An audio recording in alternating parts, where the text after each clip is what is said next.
Good morning दोस्तों, कैसे हैं आप सब। उम्मीद करते हैं आप सब ठीक ठाक होंगे और मस्त एकदम बिंदास जिंदगी जी रहे होंगे। देखिए दोस्त, है क्या कि हम लोग चैप्टर 3 पढ़ रहे थे, यानी अध्याय 3, और उसका हमने प्रश्नावली 3.3 तक यानी कि 3.3 तक हमने पूरा कॉन्सेप्ट समझ लिया था, पूरा सवाल लगा लिया था। एक एक सवाल हमने लगाया था, एक एक सवाल के पीछे क्या कॉन्सेप्ट है, क्या थ्योरी है, किस फार्मूले पर या किस थ्योरी पर रन कर रहा है, सारी चीज़ें हमने समझा था। अब बारी है प्रश्नावली 3.4 के, यानी एक्सरसाइज 3.4 का। तो हम क्या करते हैं, वही तो करते हैं ना कि कोई चैप्टर पढ़ने से पहले पहले उस चैप्टर का सवाल जिस नियम पर, जिस सूत्र पर, जिस फार्मूले पर रन करता है यानी कि लगता है, हम पूरा समझ लेते हैं। फिर 1 बाय 1 करके उस चैप्टर का पूरा सवाल लगाते हैं। तो हम क्या करेंगे, जैसे 3.3 का सवाल लगाने से पहले हम क्या करेंगे कि उस चैप्टर के यानी 3.3 के जितने तरह के सवाल हैं, जिस नियम पर लगेंगे, जिस फार्मूले पर लगेंगे, हम पूरा समझेंगे पहले वो कॉन्सेप्ट और नियम। उसके बाद फिर इस चैप्टर का 1 बाय 1 करके सवाल लगाएंगे। तो चलिए नियम समझते हैं। तो अगर आपके पास बुक होगा तो ठीक है, अगर नहीं होगा तो जब हम क्वेश्चन लगाने लगेंगे तो बुक का क्वेश्चन इधर कहीं डिस्प्ले पर आपके दिखेगा, आप उसे भी पढ़ सकते हैं बिना किताब के भी। किताब हो तो ज़्यादा बेहतर है। समझ में आया कि नहीं, किताब से बेहतर कोई चीज़ है नहीं। देखिएगा होगा क्या कि अगर 3.3 का आप सवाल देखेंगे तो उसमें या उस चैप्टर में यानी 3.3 में आपको एक शब्द बार बार देखने को मिलेगा, सार्व। क्या देखने को मिलेगा? सार्व। अभी तक आपने पिछले में पढ़ा था गुणनखंड। क्या आपने पढ़ा था? गुणनखंड। इंग्लिश वाले बच्चे भी ध्यान देंगे, हम बाइलिंगुअल पढ़ाते हैं तो दोनों तरह के बच्चे देख सकते हैं, चाहे हिंदी मीडियम के चाहे इंग्लिश मीडियम के। गुणनखंड यानी फैक्टर और गुणज यानी कि मल्टीपल। आप ये चीज देखते आए हैं अभी तक पिछले चैप्टर में। लेकिन इस वाले चैप्टर में 3.4 में आप देखेंगे कि जैसे उसमें से गुणनखंड निकालना था, गुणज निकालना था, इसमें लिखा रहेगा सार्वगुणनखंड। क्या लिखा रहेगा? सार्वगुणनखंड, सार्वगुणज, सार्वगुणज। इंग्लिश में देख लेंगे तो क्या हो जाएगा? कॉमन। क्या हो जाएगा? Common factor, common factor. और इसमें क्या हो जाएगा? Common multiple. क्या हो जाएगा? Common multiple. अब अगर ध्यान से देखेंगे तो अच्छा, सार्व कहीं कहीं उभयनिष्ठ लिखा रहता है, याद दीजिएगा, ध्यान दीजिएगा, कहीं कहीं क्या लिखा रहेगा? उभयनिष्ठ, उभयनिष्ठ, उभयनिष्ठ। समझ में आया कि? एक सेकेंड, उभयनिष्ठ। अब थोड़ा सा इसको समझना कि होगा क्या, कहीं कहीं हिंदी में देखो, इंग्लिश में तो कॉमन फैक्टर और कॉमन मल्टीपल लिखा रहेगा, है कि हिंदी में कहीं कहीं सार्वगुणनखंड लिखा रहेगा, कहीं कहीं सार्वगुणज लिखा रहेगा, कहीं कहीं उभयनिष्ठ गुणनखंड लिखा रहेगा, कहीं कहीं उभयनिष्ठ गुणज लिखा रहेगा। इस तरह के वर्ड आएंगे, सबका मतलब एक ही है, कॉमन। कॉमन से समझिएगा, सबका मतलब क्या है? एक ही है, कॉमन। कॉमन का मतलब क्या है? देखो, सार्वगुणनखंड पूछे या सार्वगुणज पूछे तो सार्वगुणनखंड या सार्वगुणज निकालने से पहले पूरे कॉन्सेप्ट समझिए कि सार्व का चक्कर क्या है इसका। तो देखेंगे सार्व का अंग्रेजी क्या है? कॉमन। क्या है? कॉमन। अब आप जनरल तौर पर डेली लाइफ में देखिए, अब कहते हैं ना कि कुछ कुछ चीजें कॉमन है, बोलते हैं ना कुछ कुछ चीजें क्या है? कॉमन है। जैसे दो किताब ले लीजिए, अब बोलेंगे कि यार इन दोनों किताबों में कुछ कुछ चीजें कॉमन है। तो कॉमन का मतलब क्या है? जो दोनों में हो, जो दोनों में हो, मतलब कि सब कुछ। जैसे दो किताब लिया आपने, एक ये किताब, एक ये किताब आपने लिया। अब आप बोलेंगे यार देखो, इस किताब में बहुत सारी चीजें अलग है, इस किताब में बहुत सारी चीजें अलग हैं, लेकिन कुछ चीजें कॉमन है। कॉमन का मतलब आप क्या समझ रहे हैं? जो चीजें दोनों में हो, जो चीजें दोनों में हो। अब समझना, जैसे दो व्यक्ति हैं, मान लीजिए दो लड़के हो गए, दो लड़की हो गई, या कोई एक लड़का एक लड़की, कुछ भी हो। जैसे कोई इंसानों में ले लीजिए, कोई दो इंसान ले लीजिए, आप कहेंगे यार वह ठीक है, यहू ठीक है, उन दोनों में दोनों एक चीज कॉमन है, दोनों ईमानदार हैं। तो ईमानदारी क्या हुई? दोनों में हो गया, दोनों ईमानदार हैं। तो ईमानदारी क्या हुई? दोनों में कॉमन चीज होगी। क्या होगी? कॉमन चीज। अब समझिए, आपने दो मोबाइल ले लिया। क्या ले लिया? दो मोबाइल। अब बोले कि यार इसमें जो गाने की आवाज है ना अच्छी आती, इसमें भी गाने की आवाज अच्छी आती है। तो जो गाने की आवाज की फ्रीक्वेंसी है, या जो गाने की आवाज की मतलब क्या बोलते हैं उसको, क्वालिटी है, दोनों में क्या है? कॉमन है। दोनों में क्या है? कॉमन है। कहने का मतलब क्या है? कॉमन का मतलब कि जो दोनों में हो। तीन की बात होगी तो जो तीनों में हो। समझ में आया कि नहीं? जैसे तीन मान लीजिए नंबर आपने ले लिया। अब सवाल पर आइए, व्यवहारिक जीवन से तुरंत कूदिए किसमें? सवाल में। जैसे कोई नंबर है XYZ, क्या है? X Y Z. अगर इसमें पूछेगा कि मतलब सार्व को समझा रहे हैं, इसमें सार्व ये जो वर्ड है इसको समझा रहे हैं।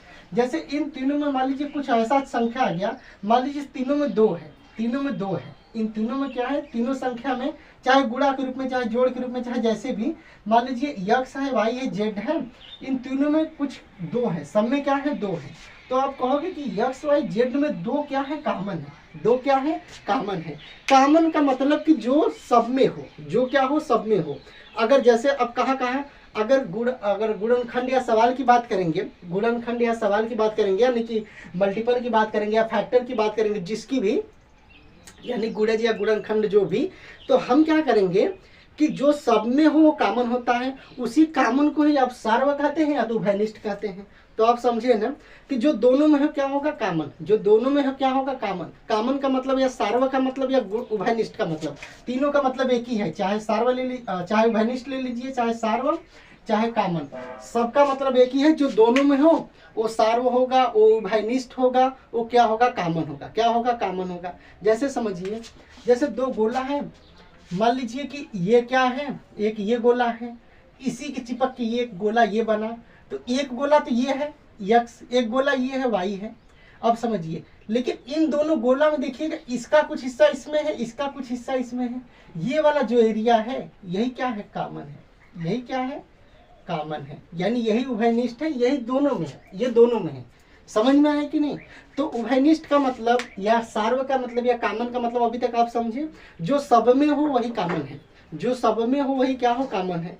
समझ में आया कि नहीं, जो सब में हो वही कॉमन है, वही सार्व है, वही उभयनिष्ठ है। तो चाहे सार्व लिखा हो, चाहे उभयनिष्ठ लिखा हो, चाहे कॉमन लिखा हो, आप मतलब समझ गए, जो सब में है वही कॉमन है। समझ में आया कि नहीं, यही वही सार्व है, वही उभयनिष्ठ है।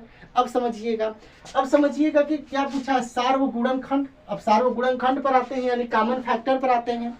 तो सार्व गुणनखंड का मतलब क्या होगा, जैसे दो संख्याओं का गुणनखंड निकालेंगे, गुणनखंड निकालना आपको सिखाए थे ना। जैसे मान लीजिए कोई दो संख्या दे दिया, तो दोनों संख्याओं का अलग अलग गुणनखंड निकालिए। जैसे मान लीजिए एक संख्या x दे दिया, एक संख्या y दे दिया, पूछेगा दोनों का सार्व गुणनखंड ज्ञात कीजिए। क्या पूछेगा, दोनों का सार्व गुणनखंड ज्ञात कीजिए। कहीं कहीं अंग्रेजी में लिखा रहेगा, अंग्रेजी में तो लिखा रहेगा कॉमन फैक्टर, कहीं कहीं हिंदी में सार्व गुणनखंड न लिख करके लिख देगा उभयनिष्ठ गुणनखंड ज्ञात कीजिए। तो उभयनिष्ठ गुणनखंड पूछ दिया या सार्व गुणनखंड पूछ दिया या कॉमन फैक्टर पूछ दिया, कैसे निकालेंगे। तो देखिएगा, जैसे x और y दो नंबर दिया रहेगा, पूछेगा कि दोनों का सार्व गुणनखंड बताइए, तो आप इसका गुणनखंड निकाल लीजिएगा, इसका गुणनखंड निकाल लीजिएगा। अंग्रेजी वाले बच्चे ध्यान देंगे, इसका फैक्टर निकाल लीजिएगा, इसका फैक्टर निकाल लीजिएगा। देखिएगा जो दोनों में होगा, जो संख्या दोनों में आएगी, जैसे इसका निकालने पर फैक्टर कुछ आएगा, इसका फैक्टर निकालने पर कुछ आएगा। जो देखिएगा दोनों में हो, जो दोनों में हो, यानी जो संख्या दोनों में हो वही क्या हो जाएंगी, कॉमन, वही क्या हो जाएंगी, कॉमन फैक्टर, वही क्या हो जाएंगी, कॉमन फैक्टर, यानी वही क्या हो जाएगा, सार्व गुणनखंड। क्या हो जाएगा, सार्व गुणनखंड। गुणज में क्या होगा, अब गुणज समझ लीजिए भाई, गुणज निकालना तो हम सिखाए थे ना। सार्व गुणज क्या होगा, जो दो, जैसे कोई किसी संख्या, दो संख्याओं का, तीन संख्याओं का, 10 संख्याओं का, जिसका भी, आप सभी संख्याओं का गुणज निकालिए।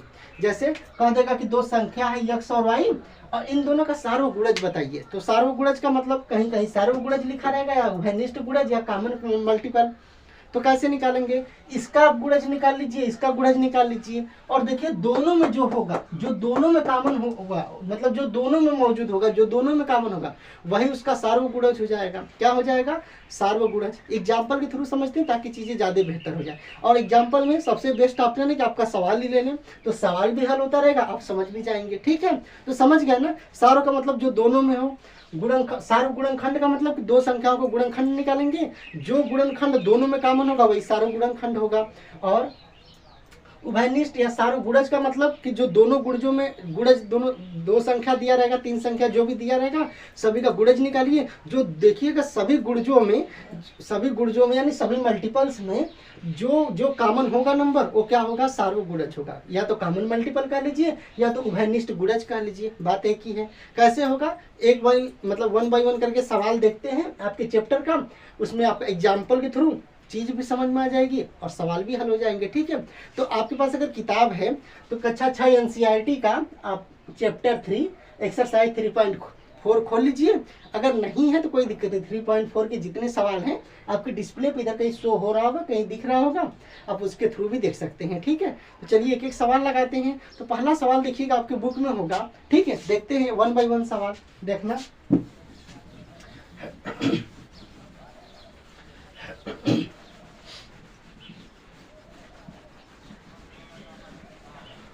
अब 1 बाय 1 सवाल हम लोग देखेंगे। ठीक है, देखिएगा।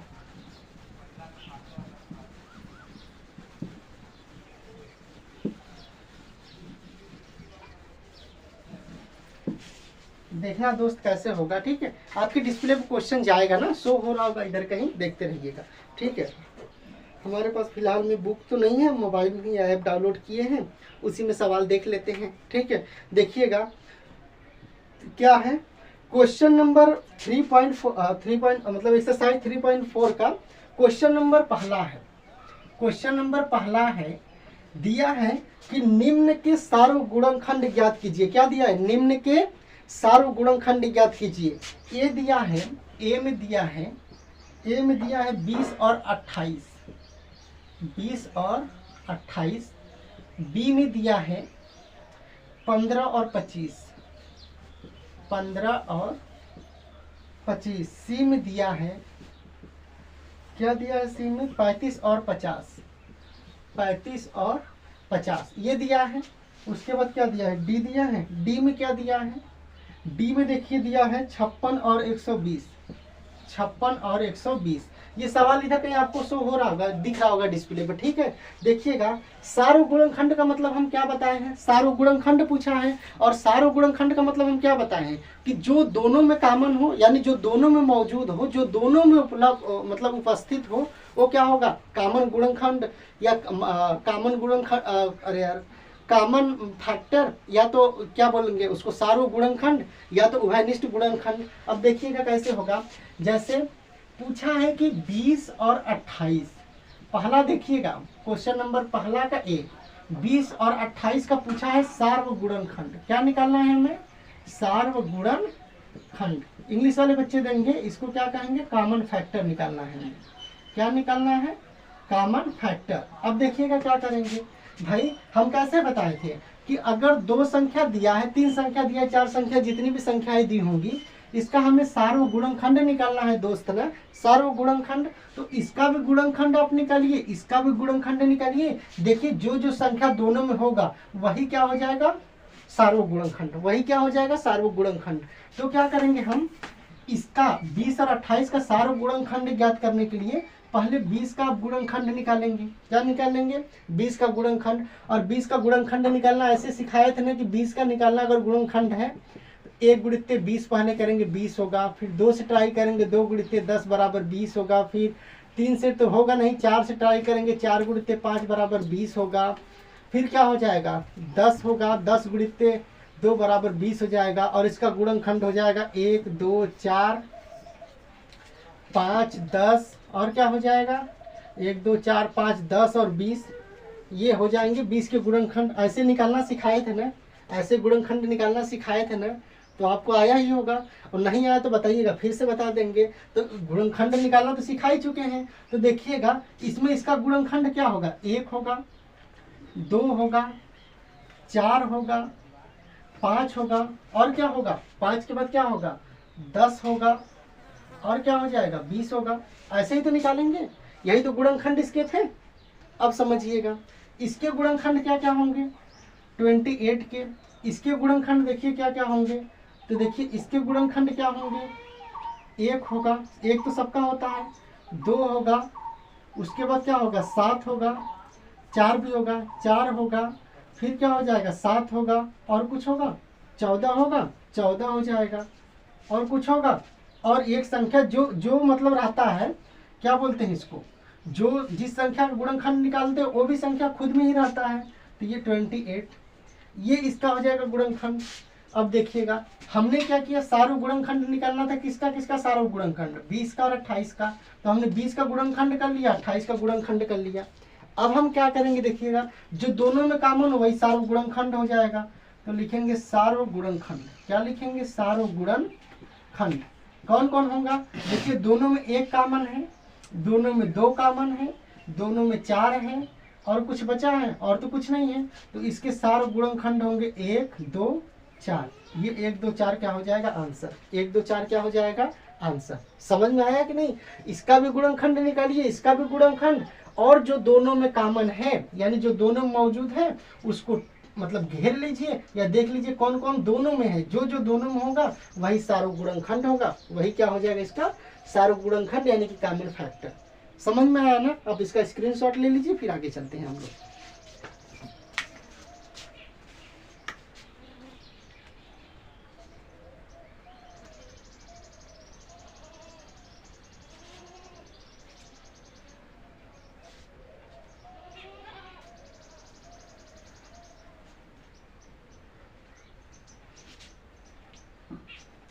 ठीक है, हो गया होगा। आगे देखिएगा, अब ऐसे ही 15 25 का देखेंगे।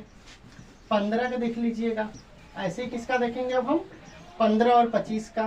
किसका देखेंगे 15 और 25 का। देखिएगा 15 और 25 का कैसे निकालेंगे, अब किसकी बारी है 15 और 25 का। देखिएगा 15 और 25 का, 15 और 25 का निकालेंगे तो 15 का गुणनखंड क्या क्या होगा।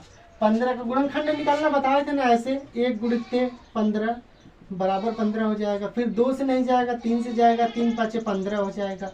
फिर 4 से नहीं जाएगा 5, जैसे ही रिपीट होगा रुक जाएंगे। तो कौन कौन मिला 1 3 5 15, तो इसका कौन कौन होगा 1 होगा 3 होगा 5 होगा 15। अब देखिए 25 का गुणनखंड निकालेंगे तो पहला तो होगा 25, 1 गुणित 25 बराबर 25, 2 नहीं होगा 3 नहीं होगा 4 नहीं होगा 5 में 5 का करेंगे 50 25। तो क्या क्या मिल गया 1 मिल गया 5 मिल गया 25 मिल गया। इसका 25 का फैक्टर यानी गुणनखंड क्या क्या होगा 1 होगा 5 होगा और क्या हो जाएगा 25 हो जाएगा। अब देखिएगा भाई सारों गुणनखंड निकालना था ना, यानी कॉमन फैक्टर निकालना था ना। तो देखिए दोनों में जो मौजूद होगा वही कॉमन। देखिए एक इसमें भी है एक इसमें भी है, ऐसे घेरा बना लीजिए। देखिए 3 इसमें है 3 इसमें नहीं है, लेकिन 5 इसमें भी 5 इसमें भी है। एक तो ये मिल गया, तो क्या क्या मिला कॉमन, तो हम लिखेंगे कॉमन फैक्टर। कॉमन फैक्टर या कॉमन फैक्टर के जगह कॉमन फैक्टर लिख लीजिए, कॉमन फैक्टर, या तो क्या करिए आप लिख लीजिए सार्वगुणनखंड। क्या होगा सार्वगुणनखंड। तो सार्वगुणनखंड क्या क्या होंगे, दोनों में कौन कौन कॉमन है 1 और 5, तो ये क्या हो जाएगा इसका सार्वगुणनखंड हो जाएगा। ठीक है, अगला देखिएगा क्वेश्चन नंबर सी। अब देखेंगे, देखिएगा क्वेश्चन नंबर सी। देखिएगा 1 का सी देखेंगे। 35 और 50 है, कौन सा है इसका देखिएगा। आप सी का देख लेंगे 35 और 50, 35 और 50। तो 35 का करेंगे तो कितना हो जाएगा 1 होगा 5 हो जाएगा 7 हो जाएगा और खुद 35 होगा। इसका फैक्टर निकालेंगे 50 का गुणनखंड, तो क्या होगा 1 होगा 2 होगा 5 होगा 10 होगा 25 होगा और खुद में 50 हो जाएगा। समझ में आया कि नहीं, 50 का ऐसे निकालेंगे। अब देखिएगा जो दोनों में कॉमन हो जाएगा, जो दोनों में कॉमन होगा यानी कि वही क्या हो जाएगा, जो दोनों में होगा मौजूद वही होगा सार्वगुणनखंड, वही क्या हो जाएगा सार्वगुणनखंड। तो देखिएगा दोनों में कौन कौन है 1 है 2 तो नहीं है, दोनों में 5 है ना, और कुछ है नहीं है। तो देखिएगा दोनों में 1 और 5 मिला, तो सार्वगुणनखंड क्या क्या होगा 1 और 5, क्या होगा 1 और 5। समझ में आया कि नहीं। उसी तरह से अगला देखिए डी का 56 और 120 कितना है 56 और 120। देखिएगा 56 और 120 क्या हो जाएगा 56 और 120। देखिएगा 56 और 120 तो क्या होगा 56 का निकाल लीजिए। 56 का क्या होगा करिएगा वैसे ही 56 का देखना 56 इंटू 1 इज इक्वल टू कितना हो जाएगा 56। ठीक है, देखना थोड़ा सा काम आ गया था। ठीक है, देखना 56 है ना 56 है, इसका कैसे निकलेंगे देखना, इसका कैसे निकालेंगे देखना 56 का। तो 56 गुणित 1 इज इक्वल टू क्या हो जाएगा 56 हो जाएगा। फिर 2 से ट्राई करेंगे तो 28 होगा, 2 8 16 2 4 1 5 28 होगा, इसके माने 56 हो जाएगा। 3 से ये तो कटेगा नहीं, 4 से कटेगा, हाँ 4 से काट लीजिएगा, देखिएगा क्या हो जाएगा 56 हो जाएगा। 5 से कटेगा, 5 से नहीं कटेगा, 6 से नहीं कटेगा, 7 से कटेगा, 7 से काट लीजिएगा, 7 8 है 56 हो जाएगा। 8 से नहीं मतलब 8 से कटेगा लेकिन 8 रिपीट हो जाएगा, फिर 9 से 10 से 11 से 12 से 13 से 14 आ चुका है। तो इसका फैक्टर कौन कौन निकला, देखिएगा कौन निकला, 1 निकला, 2 निकला, 4 निकला, 7 निकला, 8 निकला, उसके बाद 14, उसके बाद 28 और खुद में वो संख्या भी होती है जिसका हम निकालते हैं, वो निकल गया। 120 का ऐसे ही निकालेंगे, तो 120 का निकालेंगे तो 120 का क्या होगा, देखिएगा 120 का निकालेंगे तो 120 इंटू 1 इज इक्वल टू 120। अब देखिएगा 120 102 से ट्राई करेंगे तो 2 into 110 is equal to, sorry 120 है ना, 60 हो जाएगा, कितना हो जाएगा 120।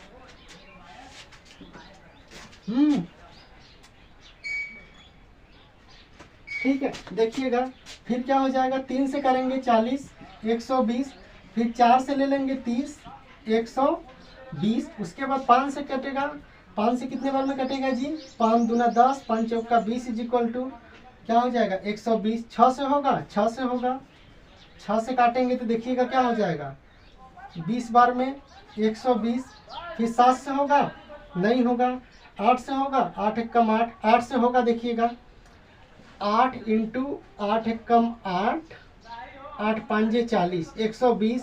9 से होगा, नहीं 10 से होगा, हाँ 10 से होगा, 10 गुणित 20, 10 गुणित 12 करिएगा, 12 नहीं ना आया था, 120। इसके बाद किसका होगा, 13 से होगा, 14 से होगा, 15 से, 15 क्या हुआ, 15 आ चुका है, रिपीट होगा, अब इसी जगह रुक जाएंगे।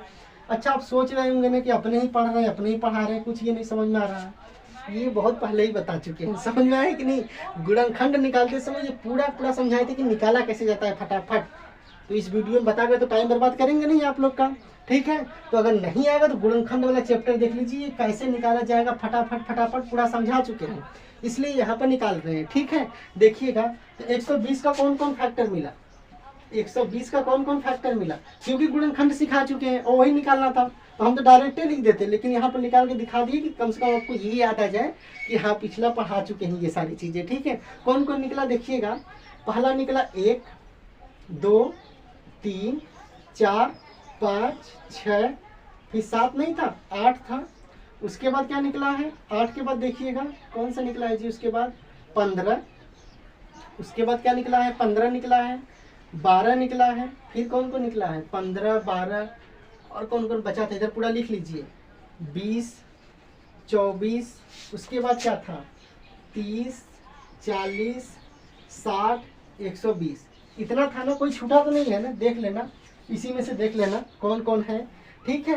120 का इतना पूरा फैक्टर निकल गया, 56 का इतना पूरा फैक्टर निकल गया।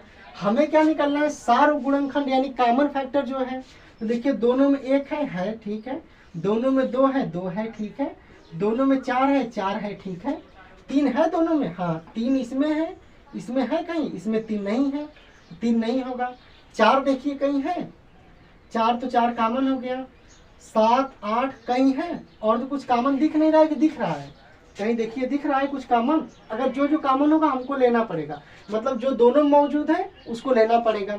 और देखिए कुछ दिख रहा है, 8 दिख रहा है, देखिए ये 8, और कुछ दिखा, देखिए कुछ छूट न जाए, 15 उसमें है, इसमें नहीं है, 12 12 20, अब तो कुछ दिख नहीं रहा है, तो हमको कॉमन फैक्टर यानी कि सार गुणनखंड क्या क्या दिखा, हमें सार गुणनखंड क्या क्या दिखा, जो दोनों मौजूद हो क्या क्या दिखा, हमें दिखा 1 दिखा, 2 दिखा, 3 तो नहीं दिखा, 1 2 दिखा, 4 दिखा, उसके बाद क्या दिखा 8 दिखा। तो ये हो गए सारो गुणनखंड, कुछ नहीं करना है, जैसे गुणनखंड निकालने थे, सारो गुणनखंड में क्या करना है कि 2 संख्याएं 3 संख्या जो भी दी रहेंगी, जितनी संख्याएं दी रहेंगी उनका गुणनखंड निकाल लीजिएगा, यानी कि उनका फैक्टर निकाल लीजिएगा। और देखिएगा अगर 3 संख्या है तो देखिएगा तीनों में कौन कौन संख्या है उसको अलग छाट लीजिएगा, वही उसका सारो गुणनखंड हो जाएगा, यानी कि उभयनिष्ठ गुणनखंड, अंग्रेजी में देखेंगे तो कॉमन फैक्टर। समझ में आया कि नहीं। और अगर गुणज निकालना हो तो सेम ऐसे गुणज में भी करना पड़ता है कि अलग अलग संख्याओं को गुणज निकाल लीजिएगा, फिर उनमें कॉमन देख लीजिएगा। समझ में आया कि नहीं। फिलहाल में ये वीडियो इसी जगह रुकते हैं, ज़्यादा लंबी ना हो जाए इस वजह से भी, और अगले वीडियो में 1 बाय 1 करके जितना सवाल बचा है इस चैप्टर का लगाएंगे। ठीक है, आप इसको अगर नहीं समझ में आएगा तो दोहरा तिहरा कर देख लीजिएगा, इसके अगले वीडियो में इसके आगे का सवाल करेंगे। ठीक है, तब तक आप अपना ख्याल रखिए। Bye bye, take care.